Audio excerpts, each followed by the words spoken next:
Hello and welcome to Think Up, the English language program of the Worker Communist Party of Iran. My name is Debonitas. I'm in the studio today with Siyaves Azari, whose life has been very much linked to Turkey politically and career-wise and in many other parts. He's in the studio with me today to talk about it. Hello and welcome, Siyaves. Thank you. Hello. Thanks for joining us today. Thank you. I'm happy to be here. Good. Siyaves, you're a member of the WPI. Tell me, how did this happen? What happened? My first encounter with the WPI was in 1993 in Ankara on the May Day, as a matter of fact. We had, after the Turkish military coup, after the military coup in Turkey in 1980, it was the first legal open-air meeting for May Day. I was there, of course, with my friends. I was still an undergrad student and a student activist at that time, and was not very happy with the leftist groups in Turkey. I felt close to almost none of them. Not almost, actually to none of them. And it was a difficult time right after the collapse of the Soviet Union. Many of the radical left groups actually had dissolved themselves. Many had joined the ranks of bourgeoisie, saying that, well, socialism is over, and so on and so forth. Anyways, I was at the May Day, and then some of my friends told me that there is a bunch of Iranians, that's what they said, marching together with us. So I went and I saw these three couples with their children. They were carrying balloons and everything, which was very unusual. I say unusual because in Turkey at that time, normally May Day for us was kind of the day of having clashes with the police and not kind of just a day for celebration. So anyways, as we started talking to these people, they realized that I'm fluent both in Farsi and in Turkish. And they asked me to check a translation of an article that they had made. They had given it to some, I think, translation office or something. So I just read, the translation wasn't good. And I asked the guys to give me the original if they had it. And they happened to have it. It was one of the first issues of the International, which at that time was International Monthly, the very first year of it. And I started reading this article. The main fronts of the communism today, perhaps that's I think the title in English. And I was amazed, actually, by the depth of the analysis and its political clarity, as if it was what I was looking for that long. So I just said that I will translate this for you. No worries, and I don't charge or anything, but bring me more of this guy. And that's how our collaboration started. So I started, translating some articles by Hekmat, and I just got familiar with Hekmat and with WPI's writing. It was, to me at that time, quite true to the essence of what I had myself learned from Marx, and of course made everything in Marx for me much clearer than before. So after about, I think, 3-4 months of collaboration with the party, at that time just translating a few articles from Hekmat. Not very few though, the very first translations I made at that time ended up to be published as a book later in Turkey, a book of about 300 pages. I joined the party in 1993 at that time. I became a member. And since then, I've been working with the party. And your political and your career, they are quite linked actually. You've studied and you are now a doctor of philosophy. Yeah. And you have worked for many years in Turkey as well, at the universities teaching. Tell us about it, and then how did you bring your political life and your career together? Yeah, when you think about academic working or intellectual working, intellectual working, would say, and political working, or political activism, it is not something that is bound to academy. So I would put it in a larger context. Well, one of the things I've been doing is, I'm a Marxist philosopher. So on the one hand, I keep, doing my own work in Marxist critique of epistemology and political philosophy. Of course, on the other hand, I'm engaged politically. I try to analyze, analyze daily events, let's say political events, and then of course, participate in a responsive way, participate actively in these events. And of course, I always use, this worker communist, I would say, worker communist framework. Hekmat, in one of his talkings, one of his talks, I said that now that not me, it was a public talking. Now that you're familiar with the worker communist outlook, you better go back and read Marx again, and it would sound quite differently. And definitely, it was right. He was right about that. So, in this sense, there hasn't been any difficulty for me.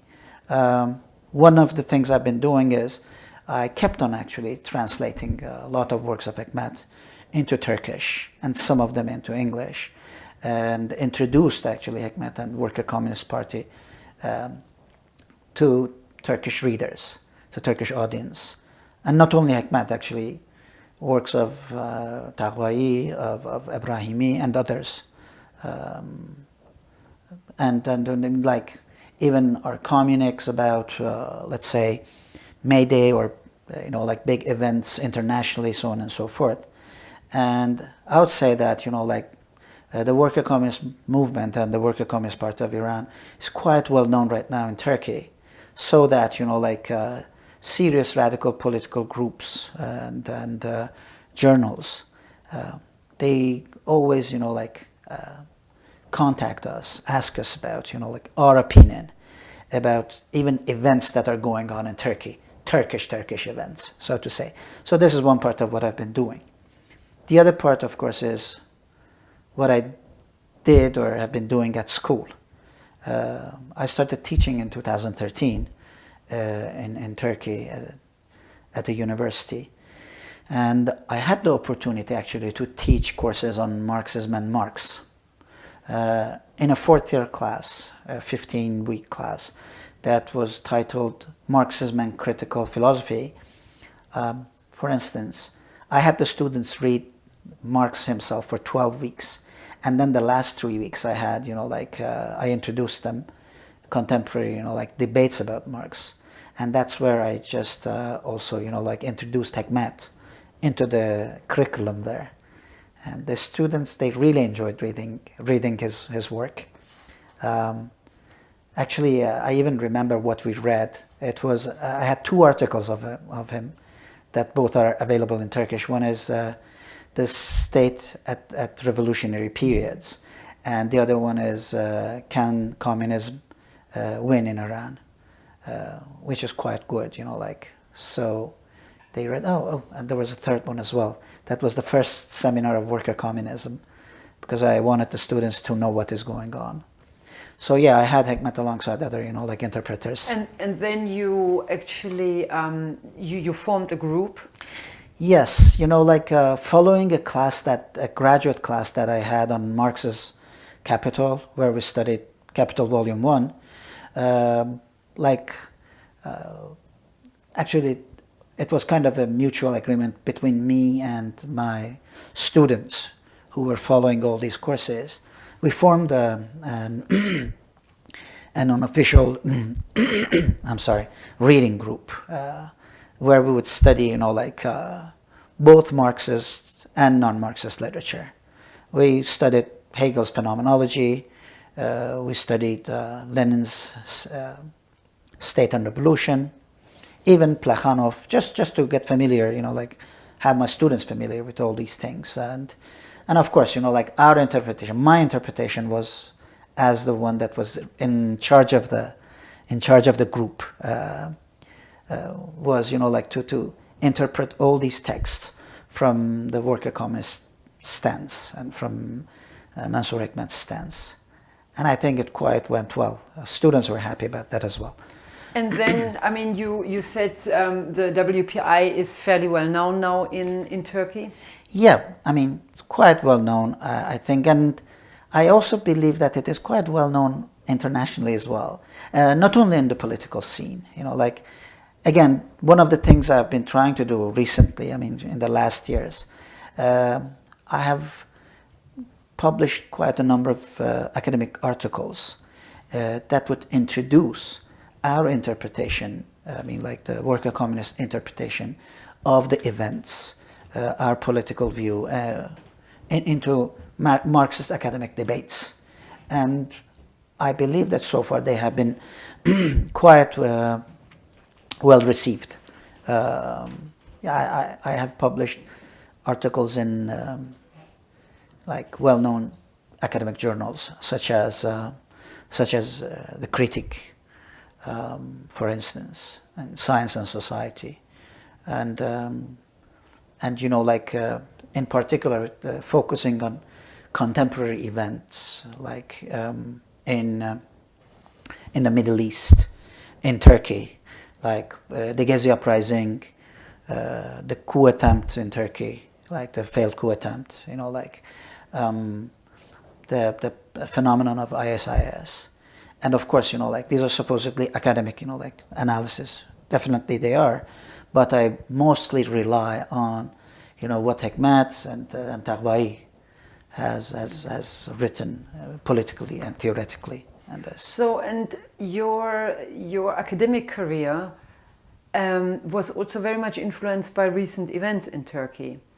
Yeah. So can you tell us a little bit about that? Because I think you mentioned the coup and subsequently you had to leave Turkey, but something also happened before that. Tell us a little bit about that. Yeah, you know, like as I said, you know, like if we look at the events in Turkey from the Worker Communist Party stance, you know, like then our analysis should be focused on political movements. So we have to see what is going on right now in Turkey, for instance. What was this project that is called the Moderate Political Islam, which had come to an end, you know, like definitely all around the world. I think, you know, like as a project,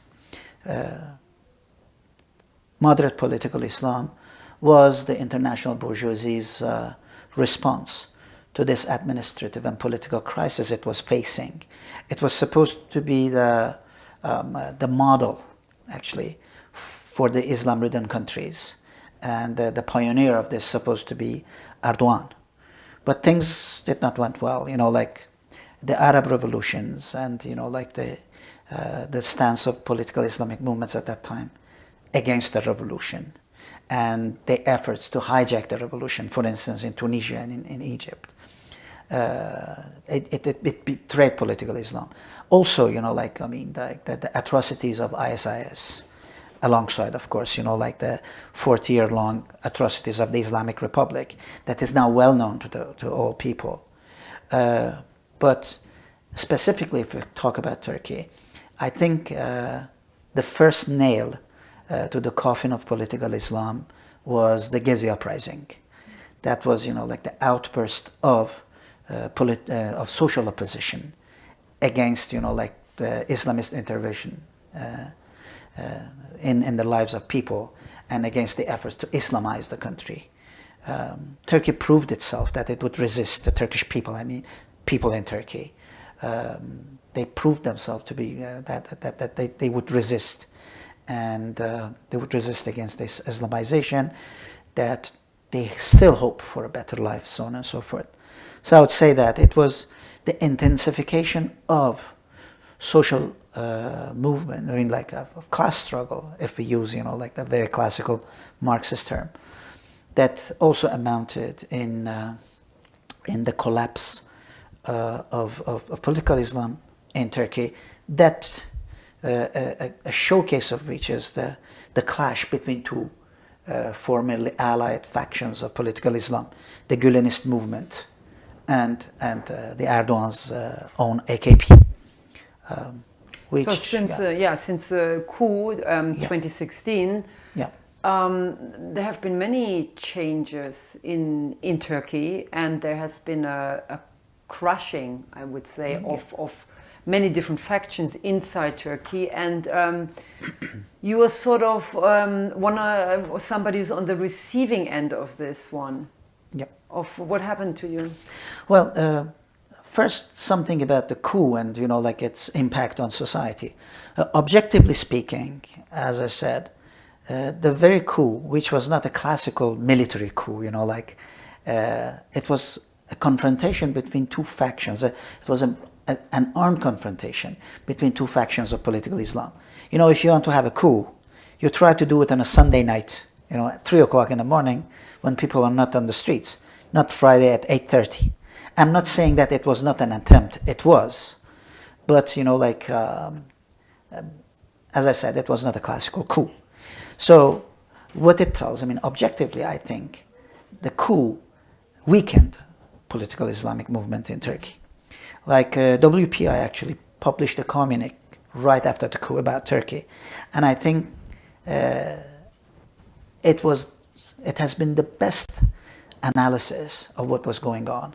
And it would give us, the outline of what is to be done, which was not done in Turkey, unfortunately. The opposition was very inactive, in particular social opposition. Even, the radical, worker unions and public service and public employment unions. They were quite, passive. They could not, use the opportunity well, perhaps because they did not have this perspective of seizing political power at that time. But, but societies cannot stand vacuums. So, although Erdogan is weakened, but because still he has the state machinery, he used this as an opportunity, as a matter of fact, to crush the opposition. So 5 days after the failed coup attempt on 20th of July 2016, state of emergency was declared in Turkey. And using that, so far about 120,000 actually, people have been expelled from their jobs, among which more than 8,000 of them are academics. I'm one of them. I was expelled by the decree law that was issued on 6th of January 2017. And I was accused of, alongside many others, of supporting the terrorist organization. No name of the organization is there. Nobody knows where I am, or nobody knows where he or she is within the rank of this supposed organization, whatever. They called it just the terrorist. Exactly. This is what the decree says. Mm-hmm. And since there is this state of emergency, we cannot appeal to courts at the moment. We have to wait for normalization of the country. Very convenient. Yeah, exactly. Very convenient for him. Yeah, for Erdogan. Yes, of course. Yeah. And all these people that have been expelled, they are not allowed to work in their profession as academics. Well, those that have been expelled, these are most of these people are from public services. They are banned from any public employment, and due to the terrorization of the country at the moment, of society, they cannot even find job in private sectors. Private sector would not hire them. As an academic, for instance, I cannot get a job in any private school in Turkey. That's why I had to leave the country, for instance. But most of these people, they're just suffering a very difficult life at the moment. I suppose if they had any savings, they would have lost it by the moment.